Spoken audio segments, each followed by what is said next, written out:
Hello students, आज हम पढ़ेंगे क्लास 9th के चैप्टर 2 पॉलिनॉमियल्स के चैप्टर से रिलेटेड कुछ इंपॉर्टेंट टर्म्स जो इस चैप्टर में बहुत यूज़फुल हैं। तो प्लीज़ मेरी वीडियो को एंड तक देखिए और आपको वीडियो पसंद आए तो मेरे चैनल माय मैथ्स जंक्शन को लाइक, शेयर और सब्सक्राइब करना ना भूलें। आज की वीडियो में जो हम बेसिक टर्म्स पढ़ने वाले हैं पॉलिनॉमियल्स के चैप्टर से रिलेटेड वो है variable, constant, coefficient, polynomial, degree of a polynomial, term of a polynomial, zero polynomial and some types of polynomial. सबसे पहले हम पढ़ते हैं कि वेरिएबल क्या होता है। वेरिएबल जितने भी हमारे अल्फ़ाबेट्स हैं जिनको हम मैथ्स में यूज़ करते हैं किसी और चीज़ के बारे में डिनोट करने के लिए। जैसे आपने कई बार देखा होगा कि मान के चलिए आपके पास कुछ टॉफ़ीज़ हैं, आपको नहीं पता कितनी टॉफ़ीज़ हैं, आपने उसको ब्लैंक कर रखा हुआ है कि आपको नहीं पता उसके पास कितनी टॉफ़ीज़ हैं। उसमें से आपने हाफ़ टॉफ़ीज़ अपने फ्रेंड को दे दी, अब आपको यही नहीं पता कितनी टॉफ़ीज़ हैं तो हम उसको कुछ भी मान लेते हैं। अल्फ़ाबेट्स में से हम कोई सा भी लेटर उसे मान लेते हैं। जैसे कि मान लिया कि मेरे पास एक्स टॉफ़ीज़ थी, या मेरे पास ए टॉफ़ीज़ थी, या मेरे पास वाई टॉफ़ीज़ थी। जब हम मैथ्स में जो हम टर्म्स यूज़ कर रहे हैं उनके लिए हम अल्फ़ाबेट्स का इस्तेमाल करते हैं उनको डिनोट करने के लिए नंबर्स को। तो वो जो हम अल्फ़ाबेट्स यूज़ कर रहे हैं वो हमारे क्या होते हैं, वेरिएबल। जैसे मैंने बोला कि मेरे पास एक्स टॉफ़ीज़ थी, मैंने हाफ़ टॉफ़ीज़ अपने फ्रेंड को दे दी, तो मतलब कितनी टॉफ़ीज़ दी होंगी, एक्स का हाफ, उसकी हाफ टॉफ़ीज़ मैंने अपने फ्रेंड को दी होंगी। तो ये होते हैं वेरिएबल्स, जितने भी अल्फ़ाबेट्स हैं जो हम मैथ्स में यूज़ करते हैं किसी भी चीज़ के नंबर्स को डिनोट करने के लिए। सेकंड आता है हमारे पास कांस्टेंट क्या होते हैं, ऑल नंबर्स, जितने भी हमारे फिक्स नंबर्स हैं, ऑल नंबर्स, जो भी हमारे फिक्स नंबर्स हैं, फिक्स काउंटिंग नंबर्स हैं, वो सारे क्या होते हैं, कांस्टेंट। जैसे 2, 3, 5, -7, -11, 2/3, 4/7, 9/11, ये जितने भी नंबर हैं ये सारे हमारे क्या होते हैं, कॉन्स्टेंट्स। मतलब जिनके अंदर वेरिएबल अटैच नहीं है, जो सिर्फ एक खुद में एक नॉर्मल फिक्स नंबर है, वो क्या होते हैं, हमारे कांस्टेंट। और वेरिएबल जो अल्फ़ाबेट्स हैं, जब हमें नंबर नहीं पता होता तो हम उस नंबर को डिनोट करने के लिए हम यूज़ करते हैं। अब बात आती है कोफिशिएंट की। जब हम इन नंबर्स को साथ में अटैच कर देते हैं, मतलब कि हम वेरिएबल और कांस्टेंट्स को दोनों को जब हम मिला देते हैं। अब वेरिएबल और कांस्टेंट अटैच कई तरीक़ों से हो सकते हैं, प्लस के थ्रू भी, माइनस के थ्रू भी, मल्टीप्लाई के थ्रू भी और डिवाइड के थ्रू भी। जैसे मान लीजिए 3 + x, 2 - y, -11 × x, 2/3 × a। हम किसी भी तरीके से इसको डिनोट कर सकते हैं। जैसे हमने यहाँ पर हाफ टॉफ़ीज़ के लिए इसको डिवाइड करा था तो x/2। जो कांस्टेंट और वेरिएबल्स हैं साथ में attach, plus, minus, multiply, divide चारों ही तरीके से हो सकते हैं अकॉर्डिंग टू द सिचुएशन जो आपको क्वेश्चन में कहा गया हो। लेकिन कोफिशिएंट क्या होता है, कोफिशिएंट वो होता है जब कोई नंबर, मतलब जब कोई कांस्टेंट किसी वेरिएबल के साथ मल्टीप्लाई हो रहा है, जब कोई कांस्टेंट मल्टीप्लाई हो रहा है किसी वेरिएबल के साथ, तब वो कांस्टेंट जो है वो उस वेरिएबल का कोफिशिएंट कहलाता है। जैसे मैंने अभी यहाँ ऊपर लिखा -11 × x, तो हम इसे कैसे लिखेंगे, -11x।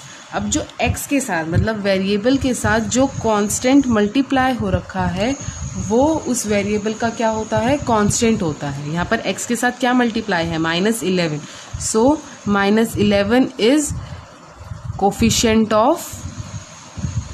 Of x। जैसे मैंने नेक्स्ट पार्ट में लिखा था 2/3 × a, तो हम इसको कैसे लिखेंगे, 2/3a। अब यहाँ पर वेरिएबल क्या है, a, और कांस्टेंट क्या है, 2/3। अब यहाँ पर जो वेरिएबल के साथ जो कांस्टेंट मल्टीप्लाई में है वो उसका कोफिशिएंट है, तो 2/3 इज कोफिशिएंट ऑफ a। मतलब जब भी कोई कांस्टेंट और वेरिएबल मल्टीप्लाई में होंगे तो वेरिएबल के साथ जो कांस्टेंट मल्टीप्लाई हो रहा है वो उस वेरिएबल का कोफिशिएंट होता है। अब जैसे मैंने आपको एक टर्म दूँ, -11 + x दे दिया। अभी हमने पीछे देखा -11 × x, अब मैं यहाँ लिख रहे हैं -11 + x। तो जो प्लस में टर्म है वो इसका कोफिशिएंट होगी, नहीं, वो इसका कोफिशिएंट नहीं होगी, वो इसका कोफिशिएंट नहीं है। -11 इसका कोफिशिएंट नहीं है क्योंकि यहाँ मल्टीप्लाई में नहीं है ये इसके साथ, ठीक है ना। ऐसे अगर यहाँ पर होता 2 - y, तो 2y का कोफिशिएंट है, नहीं है, क्योंकि ये इसके साथ मल्टीप्लाई में नहीं है।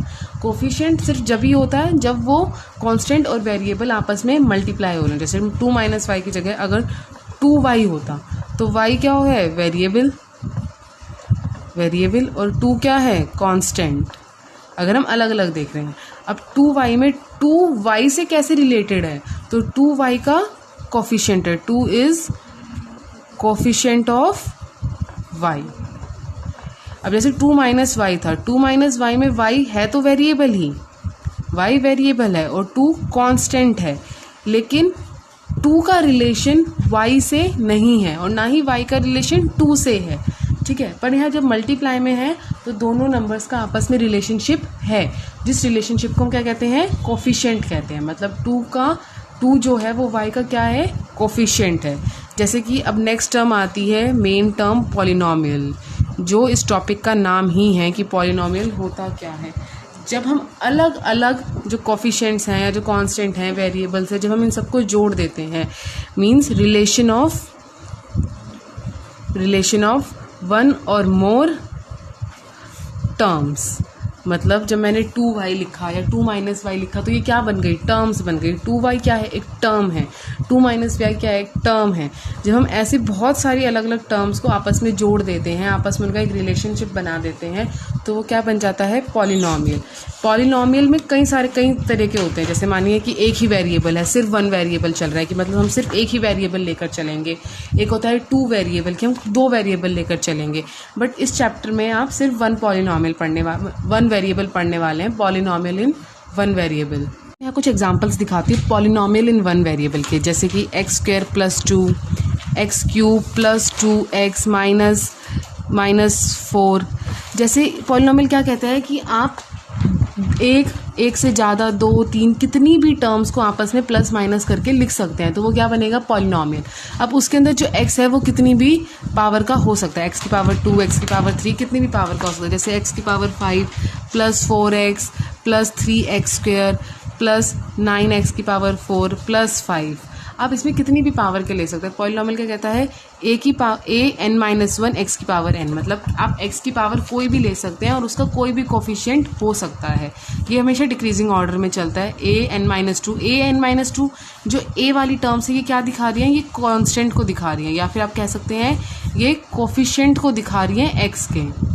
और x क्या चल रहा है यहाँ पर, वेरिएबल। अब आप चाहें तो जरूरी नहीं आप x ले, आप यहाँ y, a, b, l, m, यहाँ को आप कुछ भी ले सकते हैं। x की पावर n, फिर x की पावर n - 1, x की पावर n - 2। आप ऐसे चलते चलते जब तक जा सकते हैं जब x की पावर 0 हो। x की पावर 0 मतलब सिर्फ कांस्टेंट बच जाए आपके पास, वो होता है पॉलिनोमियल। मतलब अब x की कितनी भी पावर वाली डिग्रीज को आपस में प्लस करके माइनस करके लिख सकते हैं, लेकिन अगर मैं इन सबको मल्टीप्लाई में करके लिख दूं तो वो सिर्फ एक ही टर्म बनेगी। जब प्लस है तो ये आपस में प्लस नहीं हो सकते, इसलिए अलग अलग टर्म्स है। अगर ये मल्टीप्लाई में होता है, जैसे कि x की पावर 5 × x की पावर 6, तो क्या होता है, ये बन जाता है x की पावर 11।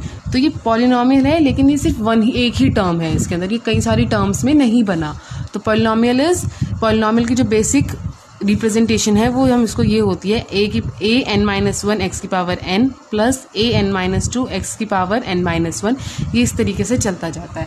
आपको इन सभी टर्म्स की एक प्रॉपर डेफिनेशन वीडियो के एंड में मिल जाएगी, आप उसको पढ़ सकते हैं। पॉलिनोमियल क्या कह रहे हैं हमें, कि आप कितनी भी टर्म्स को आपस में प्लस माइनस करके लिख सकते हैं। अब बात आती है डिग्री कि पॉलिनोमियल में डिग्री क्या होती है। डिग्री होती है highest power of a polynomial, highest power of a polynomial. एक पॉलिनोमियल के अंदर हाईएस्ट पावर क्या है, वो हमारी डिग्री होती है। जैसे कि मैंने ये लिखा x की पावर 5 + 4x + 3x² + 9x4 + 5। अब इसके अंदर हाईएस्ट पावर क्या है, 5, x की पावर 5, ये हमारी सबसे हाईएस्ट पावर क्या है, 5। तो 5 क्या है, हमारी डिग्री है। जो भी पॉलिनोमियल आपको गिवन है उसकी जो सबसे हाईएस्ट पावर है वो हमारी क्या होती है, डिग्री होती है, highest power of a polynomial. जैसे हमने यहाँ ऊपर एग्जांपल लिखा था x² + 2, तो यहाँ पर हाईएस्ट पावर क्या है, स्क्वायर है, तो 2 हमारी क्या है, 2 हमारी इस पॉलिनोमियल की डिग्री है। जैसे हमने यहाँ पर लिखा x³ + 2x - 4, तो इसमें हाईएस्ट पावर क्या आ रही है, क्यूब आ रही है, तो 3 is degree of this polynomial. Degree is highest power of a polynomial. अब नेक्स्ट टर्म आती है हमारी, नेक्स्ट टर्म का नाम ही हमारा क्या है, टर्म। टर्म क्या होती है? Each algebraic expression of a polynomial. Polynomial के अंदर जितने भी एल्जेब्रिक एक्सप्रेशन आ रहे हैं, हर एल्जेब्रिक एक्सप्रेशन उस पॉलिनोमियल की एक टर्म है। जैसे कि x³ + 2x + 3x² + 4। अब एल्जेब्रिक एक्सप्रेशन क्या है? ये एक एल्जेब्रिक एक्सप्रेशन है, ये एक एल्जेब्रिक एक्सप्रेशन है, ये एक एल्जेब्रिक एक्सप्रेशन है। तो ये सब क्या हुई? इस पॉलिनोमियल की टर्म हुई। ये सारी क्या है? अलग अलग टर्म है। अगर आप देखें तो अब इस पॉलिनोमियल में कितनी टर्म बन रही हैं? इस पॉलिनोमियल में 4 टर्म बन रही हैं। 1 2 3 4। जैसे एक और एग्जांपल लेते हैं, 6x⁵ + 4x² + 2x³ + 5x⁴ + -9। अब इसके अंदर अगर हम देखें टर्म्स क्या हैं, कितनी टर्म्स आ रही है? 1 2 3 4 5। कितनी टर्म्स आ रही है? 5 टर्म्स आ रही है। ये सब इसकी एक पर्टिकुलर टर्म है। मतलब each algebraic expression. Algebraic expression क्या होता है? जब एक वेरिएबल और एक कांस्टेंट आपस में जुड़े हुए हैं तो वो एक एल्जेब्रिक एक्सप्रेशन बनाता है। अब जैसे कि यहाँ पर कितनी टर्म्स है? 5 टर्म्स हैं। इस तरीके से ये टर्म है each algebraic expression of a polynomial. और डिग्री क्या था? Highest power of a polynomial. अब नेक्स्ट टर्म आती है हमारे पास ज़ीरो पॉलिनोमियल कि अब ज़ीरो पॉलिनोमियल क्या होता है? ज़ीरो पॉलिनोमियल क्या होता है? जिसके अंदर पॉलिनोमियल की डिग्री क्या हो? ज़ीरो हो। पॉलिनोमियल की डिग्री क्या होती है? पहली बात, जब भी हम डिग्री देख रहे हैं तो हम सिर्फ वेरिएबल की पावर देखेंगे, हम ये नहीं देखेंगे कि कांस्टेंट की क्या पावर दी हुई है। कांस्टेंट की पावर से हमें कोई मतलब नहीं है। पॉलिनोमियल के अंदर मेन हमें क्या देखना है? वेरिएबल देखना है। तो degree is highest power of a polynomial, मतलब वेरिएबल की जो हाईएस्ट पावर है वो हमारी डिग्री है। ज़ीरो पॉलिनोमियल में क्या होगा? जब डिग्री क्या हो? पॉलिनोमियल की डिग्री ज़ीरो हो, मतलब जो वेरिएबल है उसकी पावर ज़ीरो हो। जब भी किसी चीज़ की पावर ज़ीरो होती है तो वो क्या हो जाता है? 1 हो जाता है। जैसे 2 की पावर ज़ीरो क्या होता है? 1। 5 की पावर ज़ीरो क्या होता है? 1। -3 की पावर ज़ीरो क्या होगा? 1। अब ऐसे में x की पावर ज़ीरो करूँ तो भी वो क्या होगा? 1। a की पावर ज़ीरो करूँ तो भी 1। y की पावर ज़ीरो करूँ तो भी 1। मतलब जब भी अगर हम कोई वेरिएबल ले रहे हैं या कांस्टेंट ले रहे हैं, उसकी पावर हम ज़ीरो करेंगे तो क्या आएगा हमारे पास? 1 ही आएगा। तो अब यहाँ बोल रहा है कि जो डिग्री है वो ज़ीरो होनी चाहिए, मतलब वेरिएबल की पावर ज़ीरो होनी चाहिए। जैसे मैंने एक नंबर लिया 2x⁵। अब यहाँ पर जो ये पावर है वो सिर्फ x की है, 2 की नहीं है। यहाँ सिर्फ ये पावर x की है। ऐसी जब हम यहाँ पीछे भी डिग्रीज देख रहे थे तो जो ये पावर्स इसमें साथ लिखी होती हैं ये सिर्फ वेरिएबल की होती हैं, कांस्टेंट की नहीं होती। ये 3x² नहीं है, ये सिर्फ x का स्क्वायर है। ऐसे ही यहाँ पर 2x⁵। अब जो यहाँ ज़ीरो है ये सिर्फ x की पावर है, तो x की पावर ज़ीरो क्या हो जाएगा? 2 × 1 मल्टीप्लाई में है तो 2 × 1 इज़ 2। अगर अब आप देखें तो सारे कॉन्स्टेंट्स क्या होते हैं? Zero polynomial. All constants are zero polynomial. सारे के सारे जो कॉन्स्टेंट्स होते हैं वो हमारे क्या होते हैं? ज़ीरो पॉलिनोमियल के होते हैं। क्योंकि हम हर कांस्टेंट के साथ x नहीं होता। क्यों? क्योंकि वो x⁵ में कन्वर्ट हो गया। जैसे अगर मैं कोई भी कांस्टेंट आपके लिए ले लूँ -11, अब मैं -11 को -11 x⁵ लिख सकती हूँ, क्योंकि मुझे पता है x⁵ क्या होता है? 1 होता है। अब 5 है, अब 5 को मैं 5y⁵ लिख सकती हूँ, क्योंकि आई नो 5⁵ क्या होता है? y⁵ 1 होता है। तो हम यहाँ पर इसको डायरेक्ट 5 भी लिख सकते हैं। जब भी वेरिएबल की पावर 0 होगी तो वो 1 बन जाएगा, और 1 मल्टीप्लाई होगा तो वो सेम ही नंबर देगा। इसलिए सारे कॉन्स्टेंट्स क्या होते हैं? हमारे ज़ीरो पॉलिनोमियल होते हैं। अब एक लास्ट टर्म आती है टाइप्स ऑफ पॉलिनोमियल, कि पॉलिनोमियल होते कितनी तरह के हैं। पॉलिनोमियल्स को हम 2 टाइप्स में बांटते हैं बेसिकली। टाइप्स ऑफ पॉलिनोमियल को 2 बेसिस पे डिवाइड किया जाता है। फर्स्ट होता है डिग्री के बेसिस पे, और सेकंड होता है टर्म के बेसिस पे। डिग्री के बेसिस पे क्या होता है कि उसकी डिग्री 1 है, डिग्री 2 है, डिग्री 3 है, डिग्री 4 है, या फिर ऐसे 100 ऑन। ऐसी टर्म्स में क्या होता है कि टर्म 1 है, एक ही टर्म है, 2 टर्म है, 3 टर्म है, या ज़्यादा टर्म है।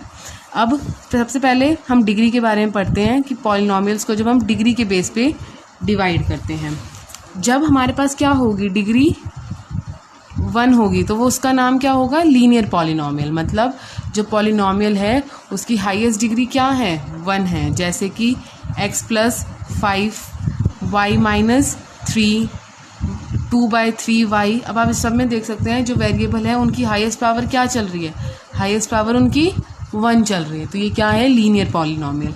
ऐसी अगर डिग्री क्या हो, डिग्री हो 2, तो वो क्या हो जाएगा, क्वाड्रेटिक पॉलिनॉमियल, क्वाड्रेटिक पॉलिनॉमियल। जब उसकी हाईएस्ट डिग्री क्या चल रही है, 2 मीन्स स्क्वेयर चल रहा है, जैसे x² + 9 y² + 3, और या फिर हम लिख सकते हैं a² - 2/5। अब इसमें सब में आप देख सकते हैं जो वेरिएबल्स आपको दिए गए हैं इनकी क्या चल रही है, इनकी पावर 2 चल रही है। जैसे मैं एक और एग्जांपल लिखूं, x² + x - 3। अब आप देख सकते हैं यहाँ 2 वेरिएबल है, एक 2 की डिग्री के साथ और एक 1 की डिग्री के साथ, लेकिन डिग्री क्या होता है, हाईएस्ट पावर। अब इसमें हाईएस्ट पावर क्या है, 2 है, तो डिग्री क्या मानी जाएगी, इसकी 2 ही मानी जाएगी। हाईएस्ट डिग्री यहाँ 2 है, इसलिए क्या होगा, क्वाड्रेटिक पॉलिनॉमियल होगा। ऐसे ही अगर डिग्री क्या हो, 3 हो, तो हम इसे क्या बोलते हैं, क्यूबिक पॉलिनॉमियल।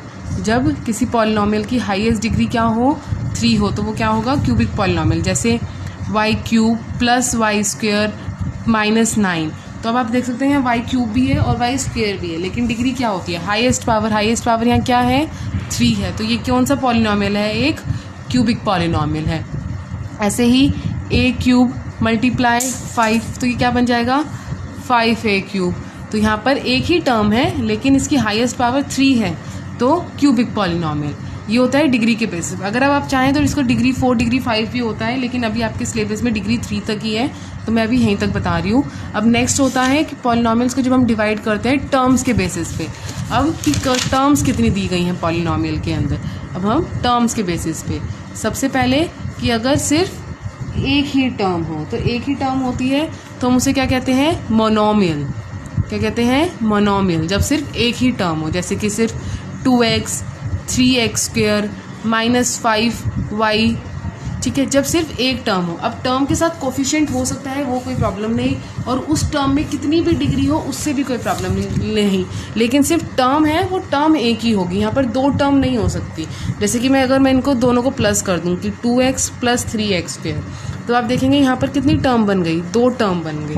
तो अब ये मोनोमियल नहीं है। मोनोमियल जब सिर्फ सिंगल टर्म चल रही हो। ऐसे ही अगर कितनी टर्म्स हो, 2 टर्म्स हो, तो हम उसे क्या बोलेंगे, बायनॉमियल। जैसे कि अभी जो हमने ऊपर देखा 2x + 3x², ये किसका एग्जाम्पल है, बायनॉमियल का एग्जाम्पल है। यहाँ 2 टर्म्स हैं, 2x और 3x²। जैसे कि मैं और एग्जाम्पल लिख देती हूँ, 5y + 9y², या फिर 6x + 3। ओके ना। अब यहाँ पर डिग्री कुछ भी हो सकती है, हमें उससे कोई इशू नहीं है, हमें यहाँ सिर्फ टर्म्स देखनी है, टर्म्स देखनी है। टर्म अगर 3 टर्म्स हों, ट्राइनॉमियल, उसको हम क्या कहेंगे, ट्राइनॉमियल।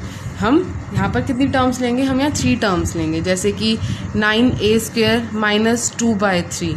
अब यहाँ कितनी टर्म्स आ रही हैं, यहाँ दो टर्म आ रही हैं, तो ये क्या होगा, बायनॉमियल होगा। मुझे ट्राइनॉमियल बनाने के लिए क्या करना है, मुझे 3 टर्म्स चाहिए, तो मैं एक और टर्म इसके साथ लिख देती हूँ कुछ भी, कि 11a, तो ये क्या बन गई, ट्राइनॉमियल बन गया। लेकिन अगर मानो मैं 9a² - 2/3 + 1 लिख देती, तो ये ट्राइनॉमियल होता, बायनॉमियल होता, ये बायनॉमियल होता है। क्यों, क्योंकि हम इन दोनों को सॉल्व करके प्लस करके एक ही टर्म में कन्वर्ट कर सकते हैं। तो ये बेसिकली बाद में कितनी टर्म में कन्वर्ट हो जाता, 2 ही टर्म में कन्वर्ट हो जाता, तो ये क्या रहता, बायनॉमियल रहता, ट्राइनॉमियल नहीं होता। जैसे हम और एग्जांपल्स इसके ले सकते हैं कुछ भी, 2x² + 11x + 9, या 2y² + 9y - 15। आप कोई भी 3 टर्म्स का जो पॉलिनॉमियल लेंगे वो क्या है, ट्राइनॉमियल। 2 टर्म्स का लेंगे तो बायनॉमियल, और 1 टर्म का लेंगे तो मोनोमियल। तो स्टूडेंट्स आज के लिए इतना ही। अगर आपको इस टॉपिक से रिलेटेड कोई भी डाउट हो तो आप कमेंट सेक्शन में मुझे पूछ सकते हैं, या आप अपने डाउट्स मुझे मेल भी कर सकते हैं channelstudy27@gmail.com पर, channelstudy27@gmail.com पर। और आपको इन सारी टर्म्स के प्रॉपर डेफिनेशंस वीडियो के एंड में मिल जाएंगी, आप वहाँ से उन्हें रीड आउट कर सकते हैं।